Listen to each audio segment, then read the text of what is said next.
بالله من شرور أنفسنا ومن سيئات أعمالنا من يهده الله فلا مضل له ومن يضلله فلا هادي له ونشهد أن لا إله إلا الله وحده لا شريك له ونشهد أن محمدا عبده ورسوله أما بعد أعوذ بالله من الشيطان الرجيم بفضل بسم الله الرحمن الرحيم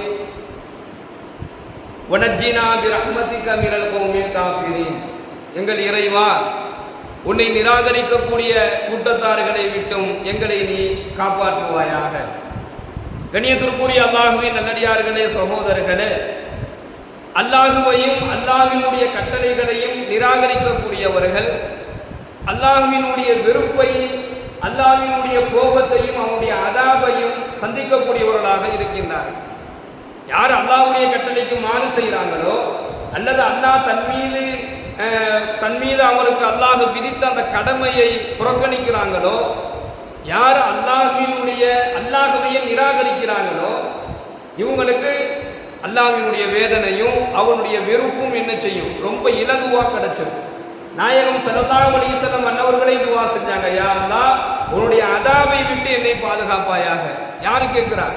பெருமானார் ஸல்லல்லாஹு அலைஹி வஸல்லம் அவங்க கேட்டாங்க, இறைவா, உன்னுடைய அதாபை விட்டு என்னை பாதுகாப்பாயாக. என்ன காரணம் அப்படின்னு சொன்னா, அல்லாஹ் தீயவர்களை அழிப்பதற்காக வேண்டி ஏதேனும் ஒரு அதாபை இறக்குனா அப்படின்னு சொன்னா அது அவங்கள மட்டும் பாதிக்காது.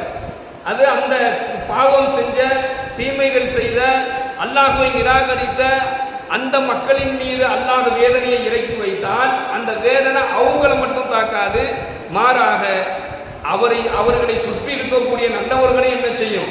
அது பாதிப்பை ஏற்படுத்தும். அதனால தான் நாயகம் ஸல்லல்லாஹு அலைஹி வஸல்லம் அன்னவர்கள், இறைவா, அதாபை விட்டு என்னை பாதுகாப்பாயாக என்பதாக துஆ கேட்கிறார். அப்ப அல்லாஹ்வுடைய அதாபை விட்டு பாதுகாப்பு பெற வேண்டும் என்று சொன்னால் என்ன செய்யணும்? அல்லாஹ்வை நிராகரிக்கக்கூடிய அந்த கூட்டத்தார்களை விட்டும் அல்லாஹ் நம்மளை பாதுகாக்கணும். மேலும் பாவங்களை விட்டும் அல்லாஹ் பாதுகாக்கணும். எல்லாம் வல்ல இறைவன் தன்னுடைய திருமறையில் கூறி காட்டுகின்றார், அத்துரீதுன அன் தகுது மன் அதலல்லாஹ், எவரை அல்லாஹ் வழிகேட்டில் விட்டு விட்டானோ, அல்லாஹ் யாரை வழிகேட்டில் விட்டுட்டானோ, ஒமன் யுதில்லாஹு ஃபலன் தஜித லஹு சபீலா, அவருக்கு எந்த விதமான நல்வழியையுமே நிச்சயமாக அவர் பெற்றுக்கொள்ள மாட்டார். யார் அல்லாஹ் வழிகேட்டில் உடனும் அல்லாஹ் நாடிட்டானோ அல்லாஹ் பாதுகாக்கணும். சில பாவங்கள் செய்வதன் மூலமாகவும் அல்லாஹ்வினுடைய கட்டளைகளை புறக்கணிப்பதன் மூலமாகவும் உள்ளத்துல நன்மை செய்யக்கூடிய ஆர்வம் குறைஞ்சு போயிடும். பெருமானார் ஸல்லல்லாஹு அலைஹி வஸல்லம் சொல்றாங்க, வெறும் பாவமா செஞ்சு என்ன செஞ்சிடும்? உள்ளத்துல கருப்பு அடிச்சு போயிடும். அவருடைய உள்ளங்களில் கருப்பு புள்ளிகள் விழுந்ததனுடைய விளைவாக அவருக்கு நன்மை செய்யணும் சொன்னா, நன்மை செய்ய வேண்டும் என்று சொல்லக்கூடிய ஆர்வம் கூட அவருக்கு இருக்காது. அப்ப அந்த மாதிரி நன்மை செய்யக்கூடிய ஆர்வத்தை இழந்தவர்கள் எந்த நிலையிலையுமே அல்லாஹ் அவங்களுக்கு நேர்வழியை கொடுக்க மாட்டான். நேர்வழியை அல்லாஹ் ஒரு மனிதனுக்கு நேர்வழியை காட்டுவது என்பது அல்லாஹ்வுடைய புறத்தில் இருக்குது. அல்லாஹ் நாடினால்தான் அவன் நேர்வழியை பெற முடியும். அல்லாஹ் நாடல் அப்படின்னு சொன்னா நேர்வழியை பெற முடியாது. அப்ப அல்லாஹ் சொல்றான், அத்துரீதுன அன் தகுது மன் அதலல்லாஹ், எவரை அல்லாஹ் வழிகேட்டில் விட்டுட்டானோ, ஒரு கட்டத்துக்கு மேல அல்லாஹ்வே விட்டுருவான். அவன் பாவம் செஞ்சு அவனுடைய உள்ளங்கள் எல்லாம் கருப்பாக ஆன காரணத்தினால அல்லாஹ்வே விட்டுருவான். யார அல்லாஹ் வழிகேட்டில் விட்டுட்டானோ, ஒமை யுதில்லாஹு ஃபலன் தஜித லஹு சபீலா, அவர் எந்த விதமான நல்வழியையுமே நிச்சயமாக அவர் பெற்றுக்கொள்ள மாட்டார் என்பதாக அல்லாஹ் தன்னுடைய திருமறையிலே பதிவு செய்கிறான். அல்லாஹ் பாதுகாக்கணும். எல்லாம் வல்ல இறைவன் நமக்கு நல்வழியை அல்லாஹ் காட்ட வேண்டும். ஹஸரத்னா ஸைத் இப்னு சாபித் ரலியல்லாஹு அவர்கள் அறிவிக்கின்றார்கள், உஹதுடைய போர்க்களத்திற்கு செல்லும் பொழுது பாதி வழியில சில பேர் திரும்பிட்டாங்க. என்ன செஞ்சிட்டாங்க? திரும்பிட்டாங்க. நம்ம எதுக்கு போருக்கு போய்கிட்டு, நாமளே கொஞ்சம் ரொம்ப பலகீனமா இருக்கிறோம், அதனால நாம இந்த போருக்கு நம்ம போகணும்னு சொல்லி பாதி வழியிலேயே சில பேர் போருக்கு போகாம திரும்பிட்டாங்க. அப்படி திரும்பக்கூடாது. போருக்கு கிளம்பிட்டாங்க அப்படின்னு சொன்னா அந்த போரை முடிச்சுட்டு தான் வரணும். அந்த வழியில திரும்புறது அல்லது போர்க்களத்துல புறமுதுகிட்டு ஓடுவது எல்லாமே அல்லாஹ்வுடைய வெறுப்பை ஏற்படுத்தக்கூடிய செயல். அப்போ சில பேர் பாதி வழியிலேயே திரும்பிட்டாங்க. இது தொடர்பாகத்தான் இந்த வசனத்தை அல்லாஹ் இறக்கி வச்சான்.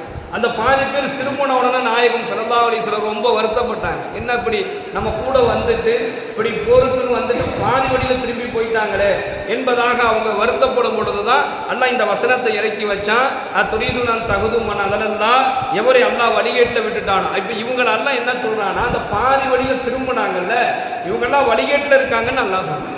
யாரை அல்லாஹ் வழிகேட்டில் விட்டுட்டானோ அவங்க எந்த விதமான நல்வழியை பெற்றுக்கொள்ள மாட்டார்கள் என்கின்ற வசனத்தை அல்லாஹ் இறக்கி வைத்தான் என்பதாக நாம் வரலாறுகள்ல பார்க்கிறோம். இப்போ கண்ணியமிக்க சகோதரர்களே, தீமையின் காரணத்தினாலும் தீவினைகளின் காரணத்தினாலும் வழி தவறக்கூடிய அந்த சூழல்களை விட்டு அல்லாஹ் நம்மை பாதுகாக்க வேண்டும். எந்த நிலையிலையுமே பாவத்தின் காரணமாக வழி மாறுவது, பாவத்தின் காரணமாக அல்லாஹ்வுடைய கட்டளைகளை புறக்கணிக்கிறது, அல்லாஹ்வுடைய கடமைகளை நிராகரிக்கக்கூடிய அந்த சூழலை விட்டு அல்லாஹ் நம்மை பாதுகாக்க வேண்டும். வெளியில முஸ்லிம்களாக இருக்கிறதும் உள்ளுக்குள்ள அந்த இஸ்லாத்தினுடைய அடிப்படை வாழ்க்கை இல்லாமல் வாழக்கூடிய இந்த இரட்டை வகையான வாழ்க்கையை விட்டும் அல்லாஹ் நம்மை பாதுகாக்க வேண்டும். இதெல்லாம் யாருடைய புறத்தில் இருக்குன்னா நயவஞ்சகர்களுடைய அடையாளம். ஸல்லல்லாஹு அலைஹி வஸல்லம் சொல்றாங்க, வெளியில பார்த்தா அவர் என்ன செய்வார், முஸ்லீமா இருப்பாரு, ஆனா உள்ளுக்குள்ள என்ன இருக்காது, அவர்கிட்ட அந்த முஸ்லீமினுடைய அந்த முஃமினுடைய எந்த விதமான வழிமுறைகளையும் அவர் பின்பற்ற மாட்டார். ஆனா அவரிடத்துல வெளி தோற்றத்திலையும் அவருடைய பெயரிலையும் அவர் முஸ்லீமாக இருப்பார். அவரை பார்த்தோன்னு சொல்லுவாங்க, ரொம்ப கண்ணியமான ஆளு என்பதாக அவரை சொல்லுவாங்க. ஆனா அவருடைய செயல்பாடுகள்ல எந்த விதமான அடையாளமும் இருக்காது, மார்க்கத்தினுடைய அடையாளங்கள் இருக்காது. இதெல்லாம் ஷைத்தான் காட்டி தரக்கூடிய வழிமுறைகள். இது நயவஞ்சகத்தன்மையை ஏற்படுத்தும் என்பதாக மற்றொரு வசனத்தின் வாயிலாக அல்லாஹ் பேசுகிறார். அப்ப கண்ணியமிக்க சகோதரர்களே, எப்படி அல்லாஹ் நல்வழியிலே நம்மை வாழ வேண்டும் என்பதாக அல்லாஹ் சொன்னானோ அதே போன்று நல் குணங்களையும் அல்லாஹ் நமக்கு வழங்க வேண்டும். அதில் இந்த நயவஞ்சகத்தன்மை தான் இந்த நிலையை ஏற்படுத்தும். அவர் என்ன செய்வார், வெளியில நல்லவராக இருப்பார், உள்ளுக்குள்ள அவரிடத்துல பாவங்கள் நிரம்பி இருக்கும் என்பதாக அல்லாஹ் சொல்றான். அல்லாஹ் அந்த குணத்தை விட்டு நம்மை பாதுகாக்க வேண்டும். மேலும் அல்லாஹ் கூறுகின்றான், இன்னல்லாஹ லா யுத்லிமு மிஸ்கால தர்ரத்தின், அல்லாஹ் அணு அளவும் உங்களுக்கு அநீதி செய்ய மாட்டான். அல்லாஹ் சொல்றான், அணு அளவும் உங்களுக்கு அல்லாஹ் அநீதி செய்ய மாட்டான். நீங்க ஒரு நன்மையான செயலை செய்தால் அந்த நன்மைக்கு பகரமாக அல்லாஹ் உங்களுக்கு அந்த செயலுக்கு பகரமாக நன்மையை வழங்குவான். அந்த செயலுக்கு பகரமாக வெறும் நன்மையை மட்டும் அல்லாஹ் கொடுக்க மாட்டான், அதற்கு நன்மைக்கு பகரமாக மேலும் அல்லாஹ் உங்களுக்கு உதவியை செய்வான், மேலும் அல்லாஹ் தன்னுடைய கருணையை வழங்குவான், மேலும் அல்லாஹ் உங்களுக்கு தக்க சன்மானங்களை வழங்குவான் என்பதாக 4வது அத்தியாயம் 40வது வசனத்தில் அல்லாஹ் சொல்றான். ஒரு நன்மையை செஞ்சா அதுக்கு பகரமாக நமக்கு அல்லாஹ் வழங்கக்கூடியது, ஒரு நன்மையான காரியத்தை செஞ்சிட்டோம்னா ஒன்றும் நன்மை கிடைச்சு போயிடுது, அதுல எந்த மாற்றமான அந்த நன்மையில எந்த விதமான குறையும் அல்லாஹ் வைக்க மாட்டான். 2வது அந்த நன்மையை அல்லாஹ் பன்மடங்காக ஆக்கி கொடுக்குறான். 3வது அல்லாஹ் உதவி செய்யறான். 4வது சன்மானம் அல்லாஹ் வழங்குறான். இந்த 4 வகையான விஷயங்கள் ஒரு நன்மையான காரியத்தில் கிடைச்சு போயிடும்.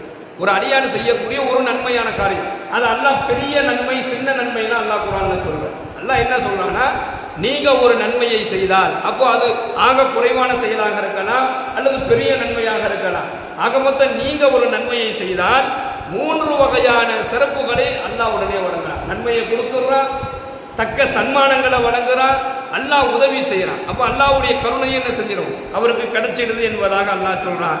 யாரை அல்லாஹ் பொருந்தி கொண்டானோ அவர்களுக்கு உயர்தரமான சொர்க்கத்தை அல்லாஹ் வழங்குறான். யாருக்கு அல்லாஹ்வுடைய பொருத்தம் கிடைக்கவில்லையோ அவருக்கு அல்லாஹ் கடுமையான நரகத்தையும் அல்லாஹ் என்ன செய்வான், வழங்குவதாக சொல்லி காண்பிக்கின்றான். எல்லாம் வல்ல இறைவன் அவனை புறக்கணிக்கக்கூடிய அவனை நிராகரிக்கக்கூடிய அந்த தீய கூட்டத்தார்களை விட்டு அல்லாஹ் நம்மையும் நம்முடைய குடும்பத்தார்களையும் சந்ததிகளையும் பாதுகாப்பானாக. அல்லாஹ்வுடைய பொருத்தத்தோடு சொர்க்கம் செல்லக்கூடிய நற்பாக்கியத்தை நம் அனைவருக்கும் வழங்குவானாக. வாயு தஅவானா அல்ஹம்துலில்லாஹி ரப்பில் ஆலமீன். அஸ்ஸலாமு அலைக்கும் வரஹ்மத்துல்லாஹி வபரகாத்துஹு. சுப்ஹானல்லாஹி வபிஹம்திஹி சுப்ஹானக்கல்லாஹும்ம வபிஹம்திக வனஷ்ஹது அல்லா இலாஹா இல்லா அன்த வனஸ்தக்ஃபிருக வனதூபு இலைக்.